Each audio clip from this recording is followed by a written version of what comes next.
नमस्ते छात्रों, आज हमें 12वीं कक्षा के लिए पाठ शुरू करने वाले हैं। कैसा लिखे थे आपने दिसंबर मंथली टेस्ट? सोचती हूँ अच्छा ही लिखा ही होगा। अब हमें नेक्स्ट पाठ के तरफ जाना पड़ता है। आज मैं पोएम के तरफ से परिचय चलाने वाली हूँ। परिचय क्या है? मतलब इंट्रोडक्शन। ऑथर होते हैं महादेवी वर्मा। महादेवी वर्मा अपने आप को कैसा इंट्रोड्यूस करते हैं, उनकी दुख भरी जीवन में उन्होंने अपना जिंदगी कैसे बिताते थे उसके बारे में इस कविता में बोले हैं। महादेवी वर्मा, इनके बारे में आपको कोई पता है? पिछले बार भी हमें पोएम के तरफ में इसमें पढ़े हैं और लेसन में पढ़े हैं। क्या पता है इनके बारे में आपको? महादेवी वर्मा का जन्म 1907 उत्तर प्रदेश फर्रुखाबाद में हुआ था। उनके ज़माने में जब लड़की पैदा होती है माँ डाल देते थे। कई पीढ़ियों के बाद उनके परिवार में जन्म हुई पहली लड़की है महादेवी वर्मा। महादेवी वर्मन का लालन पालन बहुत अच्छे से हुआ था। उनके पिता ने उनको विदुषी बनाना चाहा। इन्होंने भी अच्छा सा टैलेंट हुए थे। हिंदी, उर्दू, संस्कृत आदि भाषाएं में बहुत निपुण भी थे। गांधी जी के अनुयायी थे। उनके जब कहीं पर भाषण चलते हैं वहीं पर उपस्थित हो जाते थे। सुभद्रा कुमारी चौहान इनकी सीनियर थी। जब एक साथ सब लोग कॉलेज में पढ़ते थे, सुभद्रा कुमारी चौहान ने पता लगाया था कि इनको कविता लिखना आता है। छोटे छोटे कविता लिखते थे। उसके बाद में उनका पता हमें सुभद्रा कुमारी चौहान ने लगाया था। जब एक बार कविता के कंपटीशन में इनको पहला पुरस्कार मिला था, एक चांदी का कटोरा। बहुत खुशी थे उन्होंने वो प्राइज जब मिला था उनको। तब सुभद्रा कुमारी चौहान के पास ये बताए थे। तब उन्होंने कहा कि इसमें मुझे खीर पकाकर खिलाना। एक बार तब वहीं पर गांधी जी आए थे उस गांव में। महादेवी वर्मा और सुभद्रा कुमारी चौहान दोनों मिलकर उनको देखने के लिए गए थे। वे लोग क्या करते थे कि जब उनको जो पैसे मिलते थे वो जमा कर रखे गांधी जी आते समय उनके पास दे देते थे। स्वतंत्रता के संग्राम के खर्च के लिए यूज करने के लिए। ऐसा ही वो पैसे देने के लिए दोनों गए थे गांधी जी को देखने के लिए। फिर गांधी जी भी देखे थे, बात किया था। अंत में इन्होंने वो चांदी का कटोरा बताया था।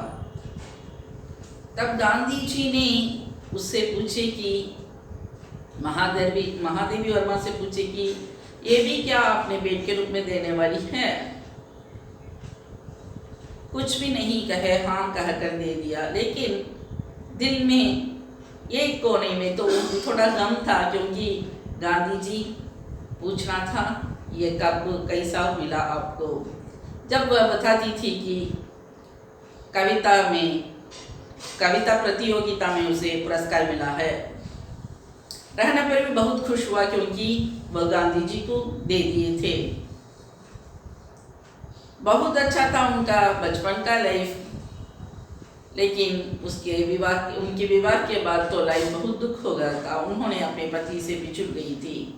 जो एक एक रचना होता है, एक एक कविता होता है, पूरा का पूरा अपना लाइफ में जो चला था उसी को ही प्रकट किए थे। इसलिए हमेशा उनके कविताएं, उनके रचना में दुख ही प्रकट होती है। उन्होंने कई रचनाएं किए थे। यामा, दीपशिखा, निहार, रश्मि, नीरज, संध्या गीत आदि कई रचनाएं की थे। यामा के लिए उनको ज्ञानपीठ पुरस्कार भी मिला था। इनकी मृत्यु सन 1987 में हुआ था। चल आओ अब हमें कविता की तरफ देखेंगे। बीन भी हूँ मैं तुम्हारी रागिनी भी हूँ, नींद थी मेरी अचल निस्पंद कण कण में, प्रथम जागृति थे जगत के प्रथम स्पंदन में, प्रलय में मेरा पता पद चिन्ह जीवन में। बीन भी हूँ, बीन का मतलब वीणा।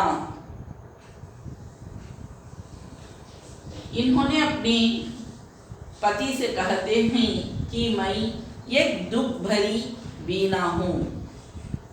वीणा से तो अच्छा ही नाद निकलता है।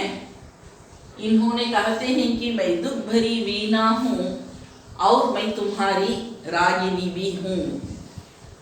नींद थी मेरी अचल। नींद था, वो तो अब तो नहीं है। मैं अचल हो गई हूँ निस्पंद कण कण में।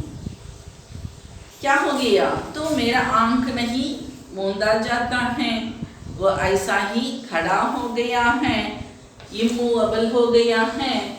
ये एक एक कण कण में, एक एक कण में भी। प्रथम जागृति थे जगत के प्रथम स्पंदन में। जागृति का मतलब क्या है छात्रों? अवेयरनेस। प्रथम जागृति थे जगत के प्रथम स्पंदन में। जगत के जो वाइब्रेशन होते हैं उसका उनको अवेयरनेस देता है कि कुछ प्रलय है। प्रलय में मेरा पता पद चिन्ह है जीवन में। मेरा लाइफ तो प्रलय है, इसका मतलब है दुख है। दुख के कारण जीवन में मेरे प्रलय होता है। मेरा पता पद चिन्ह जीवन में। सिर्फ दुख ही मेरा लाइफ होने के कारण मेरा पद चिन्ह भी दुखी हो गया है। शाप हूँ जो बन गया वरदान बंधन में। मैं एक शापिनी हूँ, मुझे मेरे लाइफ में कोई अच्छा नहीं चलता है। लेकिन आपके विवाह के बाद अपने पति से कहते हैं कि आपको विवाह करने के बाद बन गया वरदान। मेरा लाइफ एक वरदान जैसा हो गया है। बहुत खुशी हूँ मैं। कूल भी हूँ, कूलहीन प्रवाहिनी भी हूँ। कूल भी हूँ, कूलहीन प्रवाहिनी भी हूँ।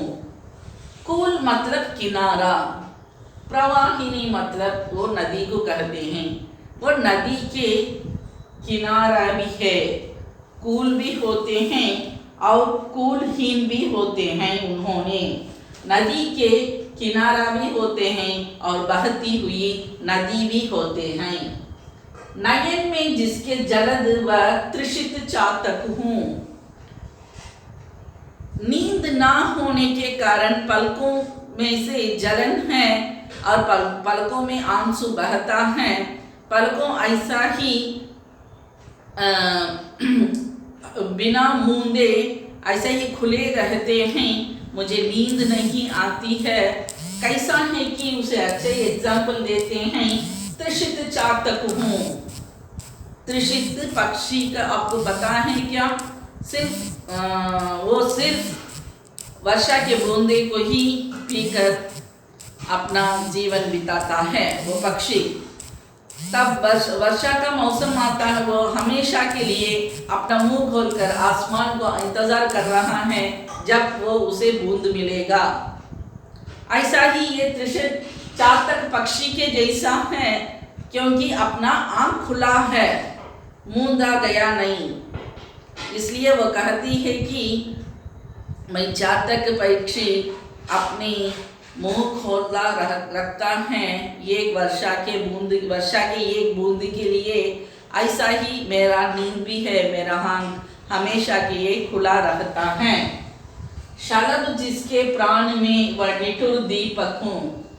शलभ एक इंसेक्ट होता है, वो क्या करता है कि जब भी दिया जलाते हैं तो उसे ही क्या होता है, उसे ही फिर कर घूमता है, अंत में वो दिया में ही पढ़कर अपना जीवन बिता लेता है, अंत कर लेता है।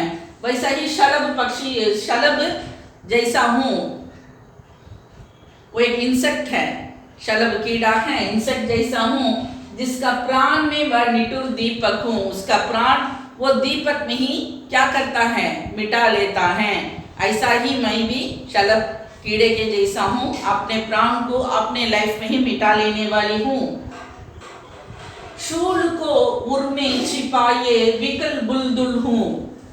शूल दुख, इतना ही दुख होता है, वो दुख को मैं मेरे हृदय में ही छुपा कर मैं क्या करती हूँ, बुलबुल हूँ, मतलब खुशी खुशी में उड़ने वाली, अपने जीवन बिताने वाली बुलबुल पक्षी के जैसा हूँ। बुलबुल मतलब बुलबुल पक्षी है।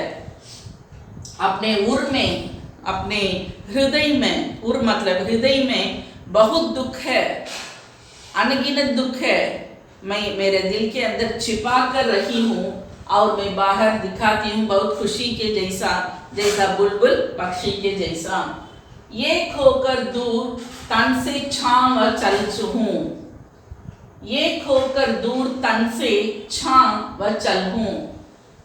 शरीर से छांव अलग नहीं होती है, छांव मतलब शैडो है। जब शरीर होता है तभी छांव भी होती है, कोई ऑब्जेक्ट होता है तभी शैडो होता है। इसलिए ऑब्जेक्ट और शैडो दोनों भी एक से एक क्या होते हैं, मिलकर रहते हैं। जब अगर ऑब्जेक्ट नहीं होता है उधर शैडो नहीं होती है। लेकिन ये कहते हैं कि एक होकर तन से छां एक से ही रहते हैं, लेकिन मैं मेरा तन अलग और छां अलग से मेरा जीवन बिताती हूँ। दूर तुमसे हूँ अखंड सुहागिनी भी हूँ। मैं तुमसे दूर हूँ क्योंकि अब क्या है, उनका जीवन कैसा है, बहुत गम से है, वह अपने पति से बिछुड़ गई है, इसलिए वह कहते हैं कि दूर तुमसे हूँ। वह उनके पत्नी से दूर हो गए हैं, अखंड सुहागिनी भी हूँ। रहने पर भी अखंड मतलब इतना बड़ा, ये यूनिवर्स को कहते हैं, ये अखंड सुहागिनी भी हूँ, सुहागिनी हूँ। आग हूँ जिससे ढुलकते बिंदु हिमचल के।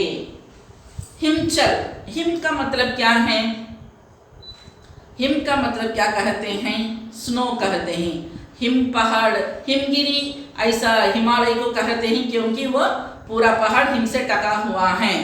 जब हिम ओन्स, वो स्नो वो क्या करता है तो पिघल कर लुढ़क कर आता है और आग में पड़कर जल जाता है। वैसा ही वो कहते हैं आग में पड़कर वो क्या होता है, पानी बन जाता है ना। आग हूँ, वैसी आग हूँ मैं। मेरे दिल में इतनी बड़ी आग होती है, जितना बर्फ होने पर भी वो क्या हो जाता है, आग बनकर जल जाता है।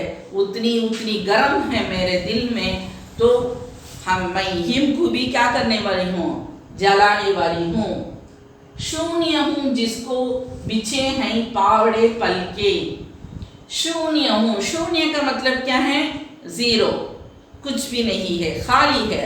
शून्य हूँ जिसको बिछे हैं पावड़े पलके।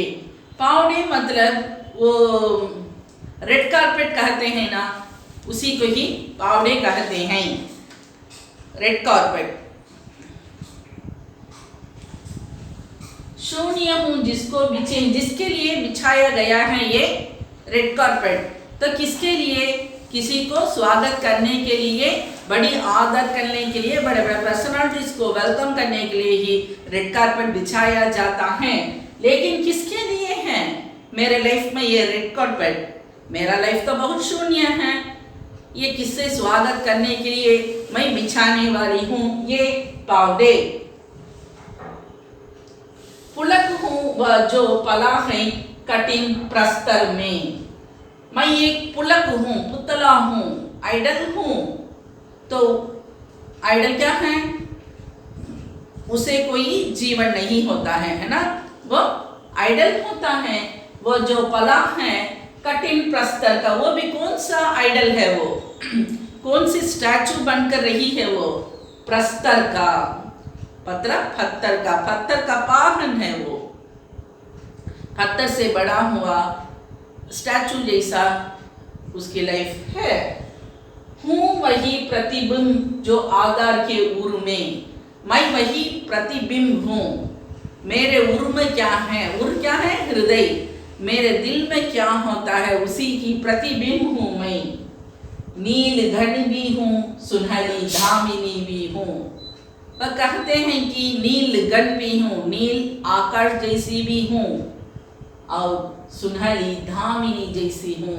दामिनी का मतलब बिजली। बिजली कैसी होती है? जब हमें वर्षा के समय देखते हैं कड़कती है बिजली, तो इतनी जोर से कड़कती है तो हमें एक पल के लिए ही उसे दिखाई देती है। लेकिन आतर कहते हैं कि वह सुनहरी रंग की होती है, सुनहरी दामिनी भी हूँ। नीलगन भी हूँ, सुनहरी दामिनी भी हूँ। नाश भी हूँ, अनंत विकास का क्रम भी हूँ। नाश, मैं ही नाश करने वाली और मैं ही आरंभ करने वाली। मैं ही अंत करने वाली और मैं ही आरंभ भी करने वाली। त्याग का दिन भी चरम, आशक्ति का तम भी। त्याग है मेरे लाइफ में जो कुछ चला है वो दुख है, उस समय मेरा जो खुशियाँ होती है वो मैं त्याग करती हूँ। आसक्ति का तम भी है, इसलिए मेरा लाइफ में तम फैला हुआ है। थम का मतलब क्या है? डार्कनेस, अंधकार। उनके लाइफ में खुशी के प्रकाश छिप गई है और तम फैल गया है। तार भी, आकाश भी, झंकार की गति भी। तार भी हूँ मैं, झंकार की, आगात की झंकार गति। तो वो इलेक्ट्रिक वायर के जैसा होती है, बहुत डेंजर होती है। पात्र भी, मधु भी, मधुक भी, मधुर विस्मृति भी।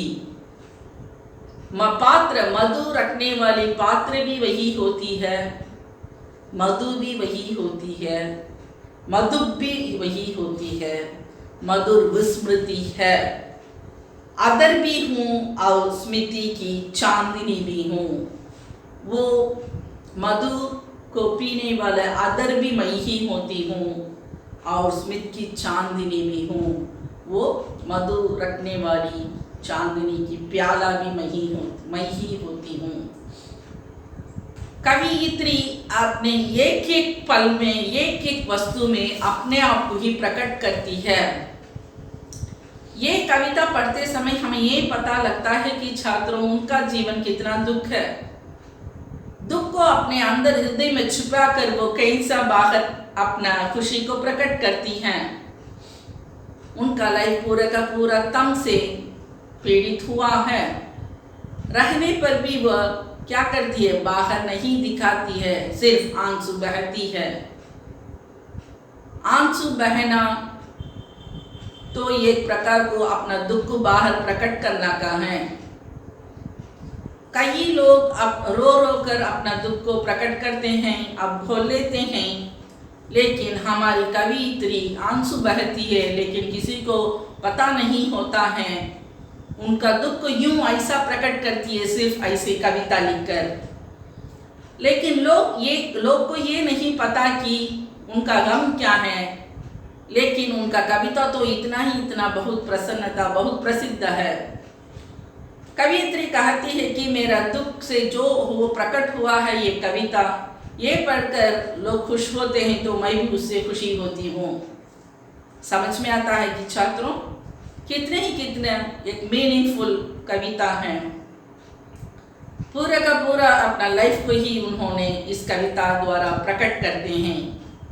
चलो फिर एक बार से मैं कविता को रिपीट करती हूँ, ध्यान से सुन लेना छात्रों। बीन भी हूँ मैं तुम्हारी, रागिनी भी हूँ। नींद थी मेरी अचल निस्पंद कण कण में, प्रथम जागृति थे जगत के प्रथम स्पंदन में। प्रलय ने मेरे पता पद चिन्ह जीवन में, शाप हो जो बन गया वरदान बंधन में। कूल भी हूँ कूलहीन प्रवाहिनी भी हूँ, नयन में जिसके जलद व तृषित चातक हूँ। शलभ जिसके प्राण में व निठुर दीपक हूँ। शूल को उर में छिपाए विकल बुलबुल हूँ। एक होकर दूर तन से चाम व चल हूँ।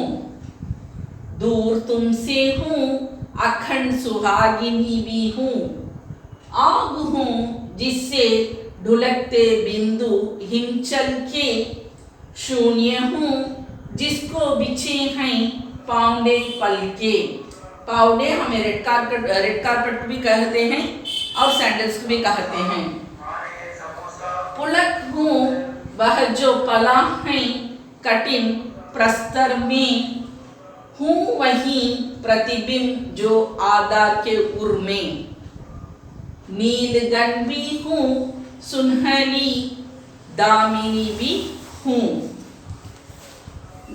नाश भी हूँ अनंत विकास का क्रम भी। त्याग का दिन भी चरम आसक्ति का तंग भी। तार भी आगात भी झंकार की गीत भी। पात्र भी मधु भी मधुर विस्मृति थी। आदर भी हूँ और स्मित की चांदनी भी हूँ। समझ में आया छात्रों? बहुत अच्छी सी ये कविता महादेवी वर्मा से दिया गया है। हमें इससे ये पता लगता है कि उनका जीवन कैसा हुआ था। समझ में आता है क्या छात्रों? ध्यान से पढ़ लेना। ये तो कंठस्थ पोएम होता है, मेमोरी पोएम है। ध्यान से पढ़ लेना, असाइनमेंट को अच्छा से लिख लेना, ये कंठस्थ कर लेना पोएम को। धन्यवाद छात्रों।